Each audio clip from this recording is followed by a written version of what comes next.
Nama saya Lilis Dahnia, saya selaku Kepala UPT Puskesmas Bayongbong. Pada kesempatan ini, saya menyampaikan ucapan selamat dulu untuk anak-anak ibu yang baru masuk ke SMK Bakti Kencana di Bayongbong. Selamat ya atas keberhasilan anak-anak ibu bisa masuk ke sekolah idaman anak-anak semua. Anak-anakku sekalian, sebagaimana diketahui bahwasanya pada saat ini kita sedang dalam kondisi wabah atau pandemi istilah kesehatannya. Wabah apakah itu? Yaitu wabah penyakit COVID-19 atau coronavirus. Pada kesempatan ini ibu ingin sekali mengingatkan kembali kepada anak-anak ibu bahwasannya kita harus selalu waspada. Waspada tentang apa? Tentang bahayanya dari penyakit COVID-19 ini atau corona tersebut. Sebelumnya ibu ingin mengingatkan kembali bahwa penyakit COVID-19 ini kejadiannya di negara kita itu sudah merebak sejak bulan Maret yang lalu. Nah, kondisi sampai saat ini luar biasa dahsyatnya. Hari ini terakhir datanya di Indonesia itu sudah terjangkit dan sudah menimbulkan orang-orang sakit si COVID itu sebanyak hampir di atas 75.000 orang. Luar biasa dahsyatnya, baru berapa bulan itu. Dan tidak hanya di Indonesia sendiri, ini sudah merebak ke berbagai negara. Dan dampaknya sangat dahsyat. Dampak ini terasa tidak hanya pada kita, anak-anak ibu juga mungkin terdampak ya, dimana kita tidak bisa sekolah tatap muka, betul? Sudah sejak kapan kita tidak bisa bersekolah? Sejak bulan Maret kita tidak bisa bersekolah langsung bertatap muka dengan rekan-rekan sekalian. Pastinya sudah sangat kangen ya. Nah, tetapi kita harus waspada. Kenapa? Karena sampai saat ini kita tidak tahu kapan ini berakhirnya. Dan bagaimana kita harus menyikapinya? Karena kita tidak tahu kapan ini berakhirnya, maka harus tingkatkan kewaspadaan kita dalam upaya pencegahan dan penanggulangan penyakit COVID-19 ini. Baik. Ibu ingin anak-anak ibu itu tahu bahwa kondisi Kecamatan Bayongbong ini, SMK Bakti Kencana adanya di lokasinya di Kecamatan Bayongbong. Kecamatan Bayongbong ini posisinya itu berada pada level atau zona biru. Zona biru itu bagus.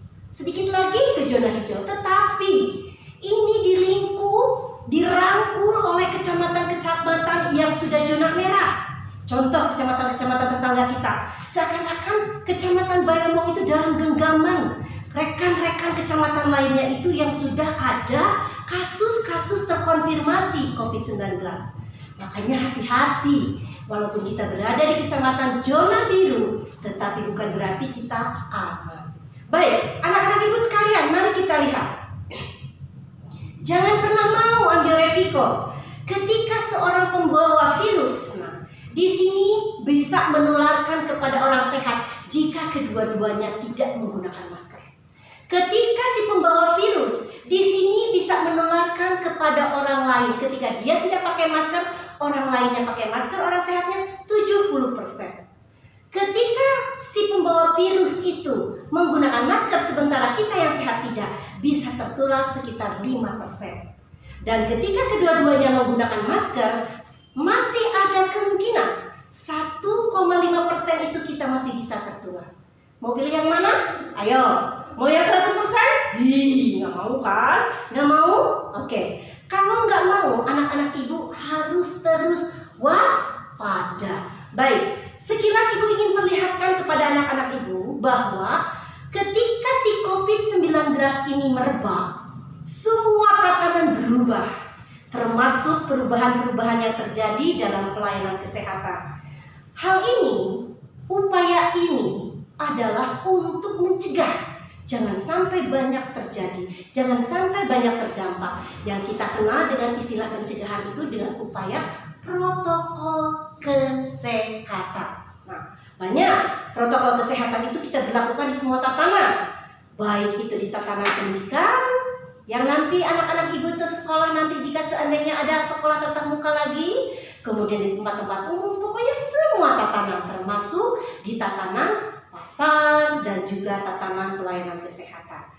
Kita contohkan di tatanan kesehatan, kita itu tidak akan mau melayani anak-anak atau siapapun juga yang berobat tanpa menggunakan masker.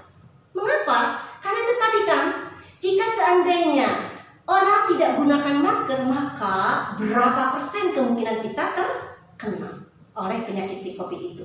Kemudian lihat juga nih beberapa contoh. Gambaran posyandu. Posyandu tahu kan anak-anak ibu? Ya, posyandu adalah pelayanan yang dilakukan di setiap RW di mana bayi, balita, ibu hamil diperiksa. Kondisi pandemi saat ini beda banget. Di mana kadernya menggunakan alat perlindungan diri yang lengkap, kemudian juga diatur jaraknya, ada tempat cuci tangan dan lain sebagainya. Bagaimana dengan di pasar? Sama. Di pasar juga harus ada protokol kesehatan. Sesudah tadi Ibu katakan dari awal bahwa protokol kesehatan upaya jitu untuk mencegah dan juga menanggulangi penyakit COVID-19 ini supaya tidak banyak merebak dan menyerang banyak orang. Diminimalisir. Nah, sehingga di pasar pun, coba kita tengok di sini, pasar domba semuanya pakai masker. Meskipun di sini jaga jaraknya kurang. Nah, akan tetapi kita upayakan optimalkan. Sekarang bagaimana dengan anak-anak ibu dan bagaimana upaya kita supaya kita bisa menjaga diri kita di masa pandemi ini? Tentunya dengan budaya hidup bersih dan sehat di masa pandemi, kita mengenal istilah adaptasi kebiasaan baru. Atau istilah kerennya itu orang-orang bilang apa? Ada yang tahu? Ada yang tahu nggak? Jung yang tahu? Ya betul, pinter kamu. New normal. Tapi new normal ini bukan berarti kita sudah normal. Artinya kita ingin kembali ke keadaan yang normal, yang dulu kita bisa berjabat tangan, berpeluk erat dengan teman-teman. Caranya bagaimana? Caranya kita harus berubah untuk mengusir wabah itu supaya kita bisa kembali hidup secara normal. Nah, ini adalah definisi new normalnya. Suatu cara kita untuk berubah perilaku, gaya hidup, dan kebiasaan kita, di mana keadaan pembatasan sosial berskala besar (PSBB) yang nggak boleh keluar rumah dan lain sebagainya kemarin, yang masih ingat bulan Mei, 2 minggu kan kita nggak boleh kemana-mana, diam di dalam rumah, benar-benar diam di dalam rumah. Kalau nggak bisa, kalau nggak ada kepentingan yang mendesak, nah PSBB itu mulai dilonggarkan. Kita berada di peralihan antara kondisi PSBB yang pengetatan ketat dengan upaya untuk kembali ke kehidupan yang normal. Nah, dalam hal ini tentu saja protokol kesehatannya harus tetap kita lakukan.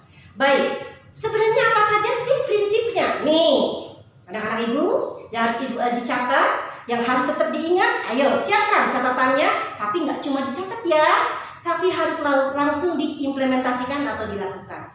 Prinsip adaptasi kebiasaan baru ini yang pertama, tetap jaga jarak. Jaga jarak di sini dimanapun, prinsipnya harus jaga jarak minimal 1-2 meter. Mengapa? Karena kalau kita bicara, apalagi bersin, itu yang namanya droplet atau percikan ludah manusia itu bisa sampai 0,8 meter atau minimal 1 meter. 1 meter, 2 meter berarti kita bisa menghindarinya. Kemudian jangan lupa pakai masker. Ingat, kalau kita bersin ke orang lain kena kita kan terkena penyakit tersebut. Naudzubillah min dzalik. Makanya jangan lupa pakai masker. Siapapun harus pakai masker. Kemudian catatan yang lainnya adalah jika lagi sakit flu, nggak usah keluar rumah, diam di rumah. Istirahat, makan yang banyak biar cepat sembuh. Kemudian nggak usah dulu deh salaman, bukannya kita sombong ya. Kita salamannya gaya Sunda aja, assalamualaikum, tanpa bersentuhan tangan. Oke? Nah, selanjutnya, apalagi sih adaptasi kebiasaan baru itu? Yaitu sering cuci tangan 6 langkah dengan menggunakan sabun di air yang mengalir sesering mungkin. Gimana kalau nggak ada air mengalir dan cuci tangannya? Ayo, ada yang tahu gimana caranya, sayang? Betul. Gunakan hand sanitation. Selanjutnya, kalau sudah keluar rumah, ngapain kita masuk rumah lagi? Cepat mandi, ganti bajunya, cepat mandi. Nggak boleh males mandi, karena dengan mandi badan kita dicuci dengan sabun, insya Allah kumannya hilang. Lagi apalagi? Ini nih, kalau punya nenek, kalau punya adik yang masih balita, nenek, kakek yang sudah usianya lanjut, tolong di rumah aja. Mengapa? Karena kelompok nenek, kelompok kelompok rentan. Ketika anak-anak ibu ini yang cakep-cakep, yang cantik-cantik lagi menjerna, lagi sedang-sedang, lagi hebat-hebatnya daya tahan tubuhnya. Kalau kelompok nenek, kakek-kakek, balita lebih rendah daya tahan tubuhnya sehingga bisa lebih cepat tertularnya. Dan itu tadi seperti tadi Ibu katakan, sedia hand sanitizer jika seandainya di mana kita tidak ada air dan sabun mengalir, sesering mungkin gunakan hand sanitizer. Baik, itu adalah prinsipnya. Ada berapa tadi? Ada 8. Sip. Nah, bagaimana dengan di sekolah? Di sekolah sama aja. Di sekolah gunakan masker. Ada yang nggak pakai masker nih? Coba cek Pak Guru. Ada yang nggak pakai masker? Ada? Oh, nggak boleh, nggak ada. Keren. Kemudian jaga jarak. Udah jaga jarak di sini 1-2 meter. Nah, nggak boleh bergerombol ya, berkerumun. Ingat, droplet atau percikan itu bisa nyampe sekitar 1 meter, 0,8 meter atau hampir 1 meter. Maka kita harus jaga jarak. Sering cuci tangan. Prinsip sering cuci tangan. Kemudian gunakan hand sanitizer kalau tidak ada air dan sabun air mengalir dan sabun, dan tidak berjabat tangan. Tetap sama. Ini nih yang paling penting. Anak-anak itu kan suka lapar di sekolah, benar nggak? Lapar kan? Lama-lama kalau kita belajar dan lain sebagainya, nanti di era new normal ini atau ABK ini harus bawa bekal sendiri dari rumah. Pak Guru nanti diingetin ya, Bu Guru, anak-anaknya bawa bekal dari rumah karena harus bawa bekal dan alat makan sendiri dari rumah. Ya. Kemudian peralatan ibadah, sajadahnya, mukenanya, kemudian sarungnya bawa sendiri dari rumah. Mohon maaf, nggak boleh ganti-gantian ya saat ini karena kita harus beradaptasi dengan kebiasaan baru. Selanjutnya, bawa helm sendiri. Nah, kalau ibu biasanya suka pakai Gojek nih, ibu bawa helm sendiri. Kenapa? Nggak boleh pakainya ganti-gantian. Kemudian apa lagi? Kalau habis keluar dari sekolah, pulang rumah, cepat mandi. Dan terakhir, kalau sakit, ya istirahat saja di rumah. Oke? Bisa dipahami sayang? Nah, ingat, dengan kondisi pandemi ini, adaptasi kebiasaan baru ini perlu kedisiplinan. Disiplin dari siapa? Semua orang. Nah, dan ini, kalau anak-anak ibu mau pergian, coba lihat. Ranselnya sekarang penuh. Dengan apa? Dengan kebutuhan tadi. Ada hand sanitizer-nya, ada alat sholatnya sendiri, ada alat makannya sendiri, ada helmnya sendiri. Ini kalau perangkat kita kalau mau bepergian, gaya seperti ini harus kita biasakan sehingga kita harus menghormati orang lain dengan cara menjaga diri kita sendiri juga. Kita saling menghargai dengan cara terutama pakai masker gitu ya. Karena penularan pertama kali adalah dari percikan air liur. Kemudian, nih buat Bapak Ibu guru, saya selipin juga pesannya, tolong ya Bapak Ibu. Di sini saya juga mohon perhatiannya untuk Bapak Ibu, terutama yang berangkat ngantor nih. Bapak Ibu juga tetap harus pakai masker, bawa alat makan pribadi, hand sanitizer, perlengkapan ibadah, dan jaga jarak tentunya. Kemudian juga harus pakai sikut nih. Kalau buka-buka pintu ya, tolong. Gak boleh banyak pakai ini. Nyentuh-nyentuh muka gak boleh. Hidung, mata, muka gak boleh banyak sentuh-sentuh tangan. Kalau tangannya cuci tangan dulu pakai sabun di air mengalir. Selanjutnya, nih untuk Bapak Ibu saya selipin lagi satu hal nanti di kantor. Ketika berbicara adaptasi kebiasaan baru, nggak cuma anak didik, tapi seluruh yang ada di sekolah harus taat dan tunduk pada aturan protokol kesehatan di adaptasi kebiasaan baru ini. Apa saja di kantor?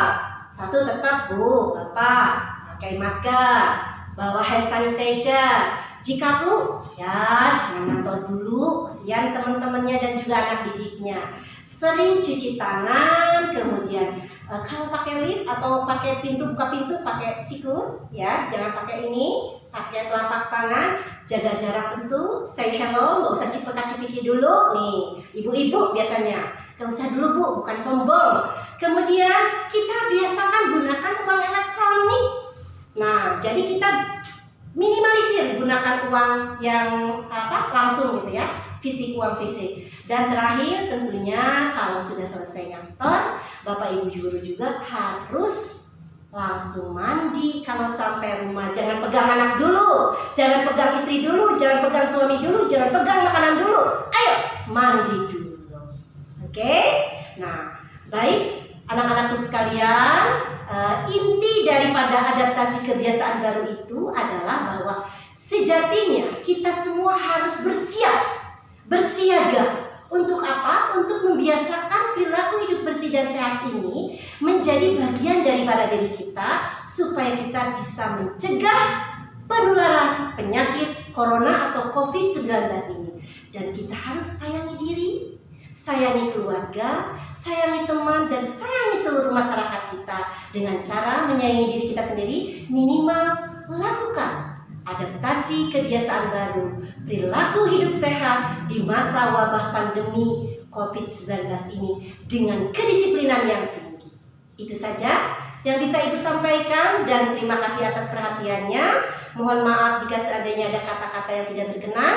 Semangat terus, ingat terus, mari kita lawan corona bersama, kita berubah, usir wabah. Assalamualaikum.